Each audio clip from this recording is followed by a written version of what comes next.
Yo, my dudes, what's going on? David here, and welcome to another reaction. This episode, we are diving into That 70s Show, Season 1, Episode 14, called Stolen Car.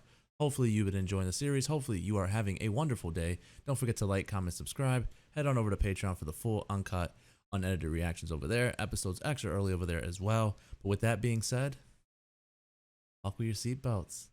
Let's ride. Foreman, man, it's a Oh, tiny no. little scratch, and Red's never gonna see. Tiny? No, Red sees everything. He sees when I put cheap gas in the car. I got it. We'll put my gas, grass, or ass bumper sticker over it. But it wasn't my fault, sir. Kelso was giving me A what? Right? Say something. A drink. A drink. Kelso was giving me a purple nurple. It's when you grab someone's nipple through their shirt and twist really hard.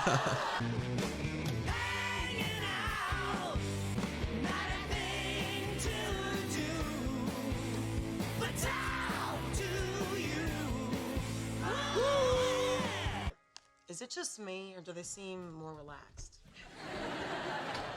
Hi! She might be onto something. Hey, what were you guys doing? They're talking about sex. Oh my god, Fez. Come on, Fez. Chicks don't talk about sex, man. It's dirty. I have noticed Red is a real hard ass. One toe over the line, sweet Jesus, you are clever. You know what I'm saying? Know exactly what you're saying. Check it out. Did you get a car? Yeah, my cousin Sully loaned me his wheels. So where to?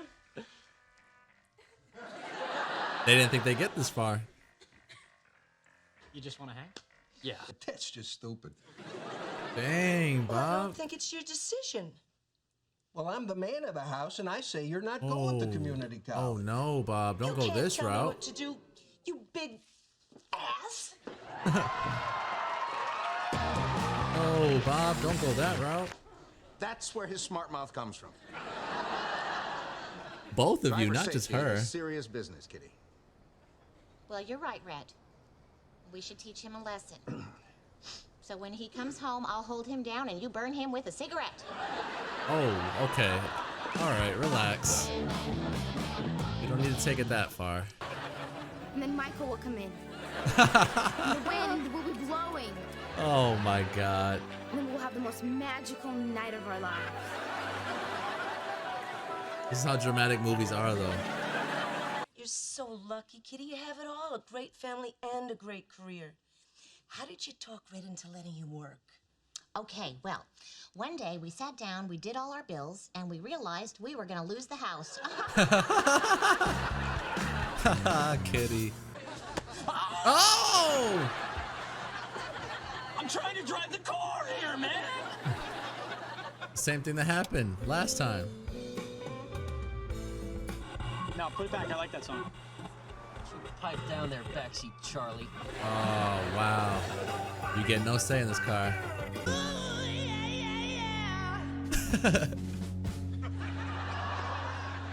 Oh, no. Your parents have 7 kids. They won't even notice you're gone. Damn, Your Eric. parents don't even live in this country. And your mom, probably one cell over. Yo, So that just leaves Foreman. me. I'm the only one who's really in trouble here. I, don't know my phone number. Can't call Edna, man. It's poker night. No offense, but isn't every night poker night for Edna? Wow, the jokes. I'm not kidding around. I'm really in jail. Oh my God, are you okay? Yeah, I guess. But I'm a little cold. It's lonely in the joint, Jackie. Oh my god. She's Oh gonna. my God, you're really in jail. She's gonna rush over What now. if you never get out? That would really suck. Oh my god. Somebody give me a spoon. I'm gonna dig my way out of here. Oh my god. Somebody blame Kelso. Oh shoot. Bez has had enough. Oh wow. She's right. All right, Kitty. When you win the lottery, you can buy Disneyland. He's got a point though. Can't believe she went to that class. Married women do not abandon their families. Sure they do, Dad. It's the 70s. I know what decade it is. Doesn't change the fact I'm eating a sandwich instead of a hot meal. Once again, I'll suck it up, be the man, and save all your sorry asses. Most mature, responsible guy right here. Officer, I need to talk to you, please. You gotta let me go! Please, God, my dad's gonna kill me!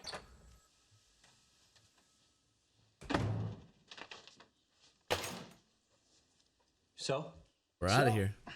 Call a cab, we're sprung. What? We're free? All Yeah. charges dropped. Wait, that is what you wanted, right? Ah, look at Foreman. Let's get the hell out of here. Yeah. Oh, he closed the door. Oh, Foreman. You're not going back. Come on, Bob. Aphrodite, the goddess of war, wouldn't take this, and neither will I. Come on, Bob. Let her do her thing, Bob. Come on, Red. Here's the keys. Oh, he couldn't apologize. Thank you, sir. So where you been all night? Prison. Yeah, okay. Damn those police. Oh, no, it was high, but he really frogged me. Oh, poor baby. Thanks, Jackie. Okay, so let's do this thing. Oh, this is so perfect. I don't even miss the peignoir, the pirate shirt of the wind. What about the banner? It's okay. He told him about it? Is, I'm here with you. Got enough pickles on them? That's how Fatso Burger does them.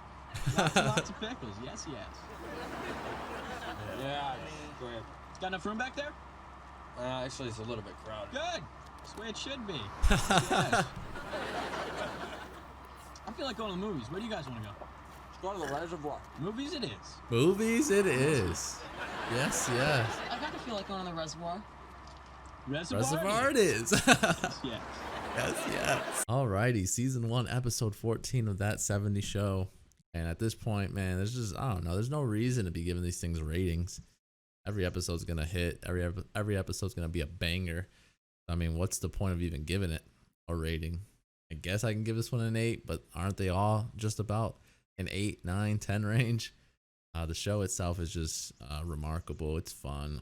Every single time you jump into That 70 Show episode, you just expect greatness, and you're usually never left wanting more, in the sense of it not giving you what you wanted. That was a mouthful, and you probably didn't understand anything I was trying to say. What I mean, though, is like every time you go in for That 70 Show, or any show in particular, and you expect something out of it, or you want something out of it, you know, shows you love usually deliver on that. And then there's certain shows that, you know, they deliver here and there on an episode, but there's certain episodes that just leave you wanting more. And yes, do I want more of That 70 Show? Of course, but for the good reasons. The show is too damn good. I could watch the show even if it was an hour-long show. It's just that damn good. And there's a lot of funny in it, but the story and the chemistry between the kids is what really gets me wanting to come back. And even, you know, the parents themselves.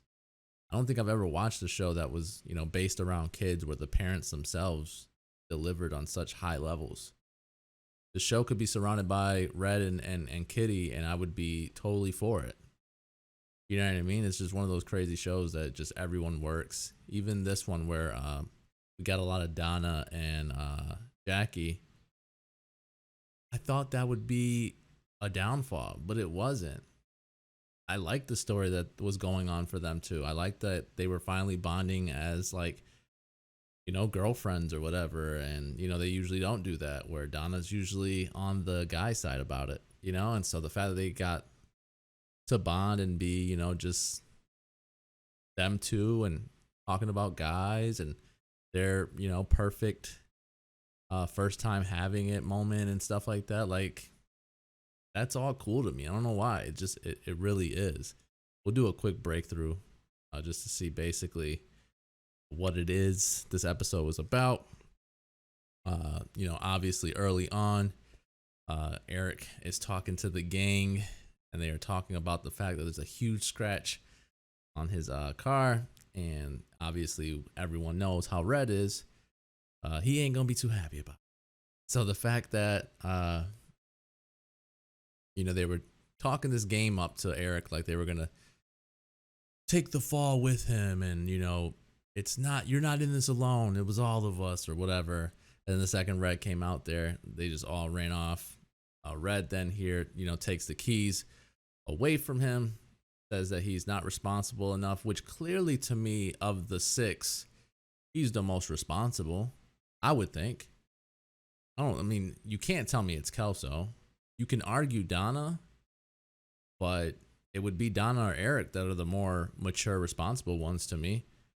Hyde is just, it's just unfortunate that his mom is the way his mom is, but Eric's got such strict parents. I feel like he's the more level-headed kid, in my opinion. Obviously, we get the awesome intro song. And then, like I said here, where Donna and Jackie were hanging out with no guys around, and they were having a really good time talking, you know, doing girl talk and all that. And then the guys show up, obviously no car. They have nowhere to hang out. And Donna just mentions like she was actually having a really good time with Jackie. And Jackie's like, all right, yeah, well, let's go back to my place and stuff like that. And so basically the gang is just hanging out. Kelso shows up with some keys because he borrowed it from his cousin. And then they don't even go anywhere right away. They just sit around and hang. They were talking about all these moments of like, oh man, I wish we can go in the car, you know. Eric brought up walking to the hub, but Ida's like walking period just sounds like too much work. And then Kelso gets there and they pretty much just sit down and hang. Bob, man, I love Bob too much, and obviously Bob is just being his character in this episode. But it's, man, it's such a bummer that men back then were that I like very similar to what Bob is in this episode, where you know they didn't really allow women to do much, and the fact that she wanted to go to a little class, a little seminar, whatever it was, to learn about woman, what did she say, empowerment or whatever.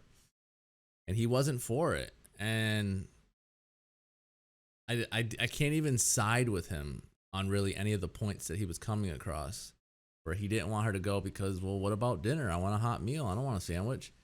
But Bob's a grown ass man. If Bob wanted a freaking meal, he'll cook himself a meal. You know what I mean? So I don't know. They're like, she just wanted to get out the house. And so I understand where she's coming from, and I really don't understand much where Bob's coming from. So it upset me a little bit that he obviously didn't want her to go out. Red always freaking, look, I mean, maybe this is the scratch right here, but there's nothing there. It was just like paint got scraped onto it or whatever. But basically he's cleaning off the scratch. Kitty and him are constantly going back and forth with how rough he is with Eric. Like, you know, ease up a little bit, Red. And it's crazy because to me, and I don't know, prior to this, I'll probably look it up after I'm done recording this. Are there any like Red memes? Because I feel like Red is, I don't know, there should be memes about Red, and there probably are memes about Red. There should be though. I'm kind of curious, and I think I'll look them up after I'm done recording this. But he definitely should have some memes. This show itself should have some memes. But here we're talking with Jackie and Donna again, which this is the point in the episode where I was like, oh no, this is gonna be the part where I'm gonna be like, no, Jackie's not a good enough character to like carry a scene. Just her and Donna, like that's too much for them. But no, surprisingly, it was funny. It was very Jackie-like, which I liked about that a lot. And it I don't know. It was like the story of it was cool. It was really cool to me. I'm telling you, there's rarely anything bad about the show. And you can't even say bad. It's just, it's rare when I disagree with something in the show. We'll go that length because there's nothing ever really bad about this show. Bob's wife's talking to Kitty about her joining with, but Kitty says she's got a lot to do. So it seems like Kitty's content with her life. She loves that she cooks and cleans and, you know, takes care of her son and her husband and stuff like that. Like, I don't know, it doesn't faze her. And it's obviously because she has a job and Bob's wife just stays home. So I understand where Bob's wife is coming from. I never understand. Is her name Mitchie? I don't know. I never quite catch her name, and every time they say it, because she's not in the show as often as like everyone else is, but whenever they say her name, it's like I never catch it fully. It's like I don't know, Mitchie, something like that. But basically, she makes the comment where she's like, "How was Red okay with you having a job and, you know, doing all that?" And then Kitty was like, "Well, we looked over our finances and instead of losing the house, we thought that me working would be the best idea."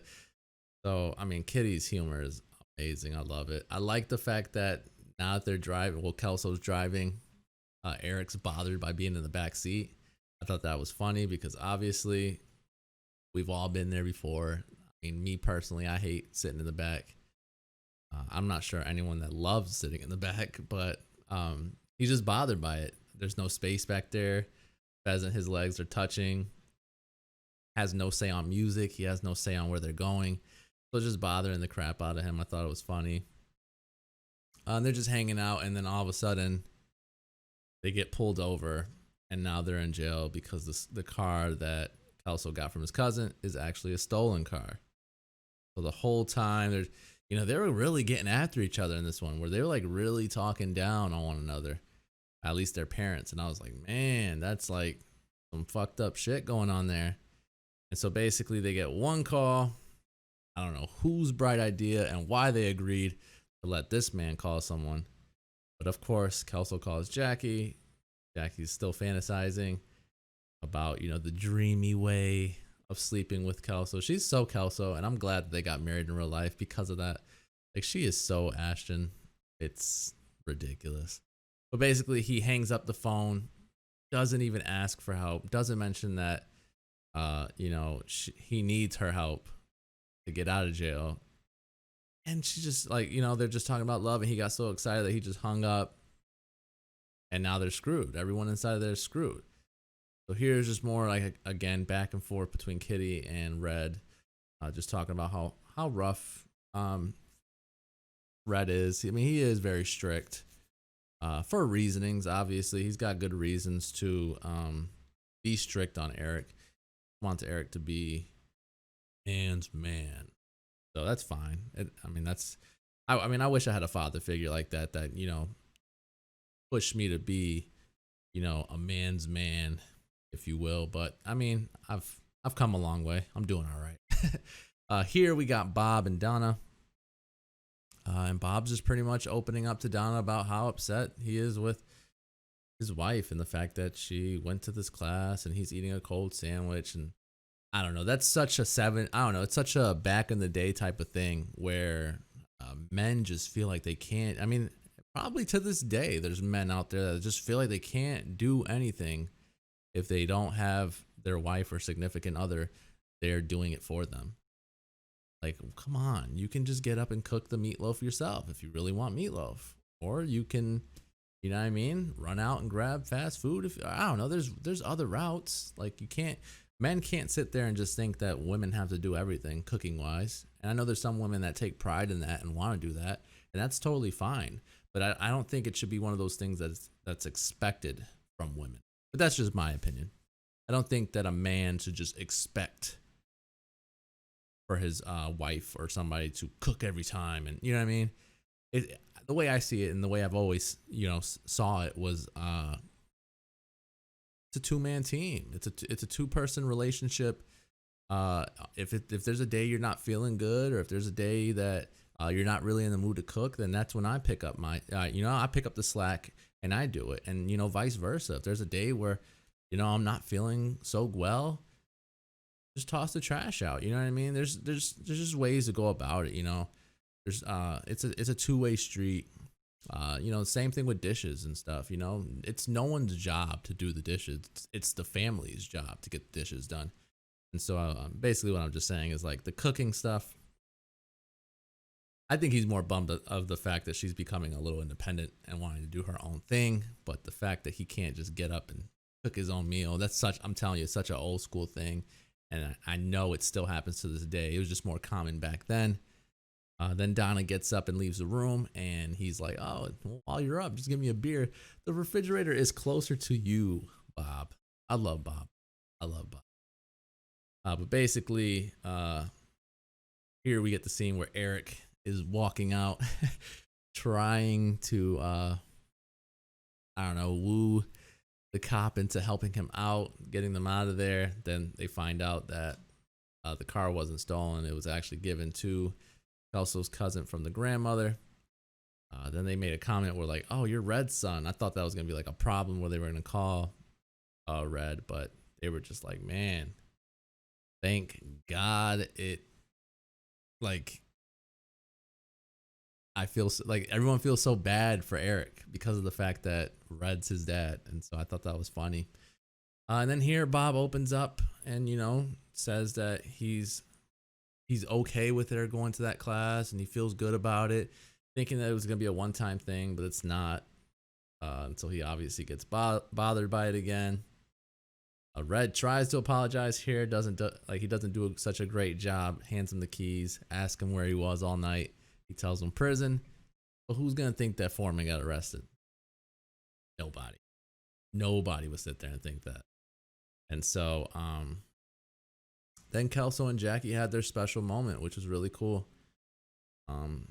Relationship wise, yeah, Jackie can be annoying, but it works for me. And I'm glad that Kelso didn't just kick her to the curb, because I feel like, I don't know, she's super lovey-dovey and he's like not, but he is towards her. I don't know, it's a really cool relationship, and so I'm glad they, you know, they work it out in the show, but that like it even does more justice the fact that they're married in real life. It's crazy.